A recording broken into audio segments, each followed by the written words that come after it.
With his war movie The Covenant, Guy Ritchie has made perhaps the most serious film of his career, right alongside Wrath of Man, but despite that, it's no less entertaining.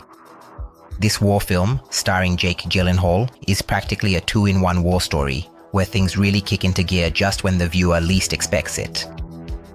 You see, at the start of the story, as the army prepares to withdraw from Afghanistan, Sergeant John Kinley is forced to replace his recently deceased Afghan interpreter with another, slightly maverick one named Ahmed. He has very little trust in him, and their relationship doesn't exactly get off to the smoothest start. Then, as events unfold, John's life suddenly ends up in Ahmed's hands, which places a physically and especially mentally exhausting burden on both of them. Since The Covenant is set before the US Army's 2021 withdrawal from Afghanistan, it's painfully relevant on several levels.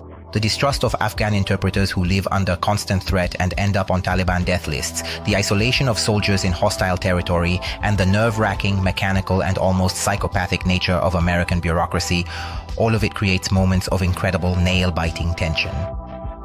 The events sometimes bring to mind Extraction, but since that was more of a pure action film, the focus there was on choreography. Here, however, while the clashes are well executed, it's the build-up and the aftermath, edited in that characteristic Guy Ritchie style, but this time intentionally avoiding cliches, and the creation of a tense atmosphere that are truly captivating. On the acting front, you can't find any fault with The Covenant. The chemistry between Jake Gyllenhaal and Dar Salim is excellent, and the appearances by Johnny Lee Miller and everyone's favorite Homelander, Anthony Starr, are a refreshing touch.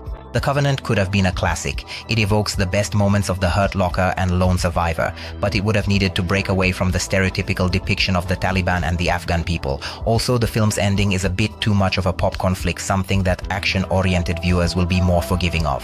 Despite all this, The Covenant is still an excellent war film, but for a Guy Ritchie film, it's merely a competent piece of directing. For me, it gets a 7.5 out of 10.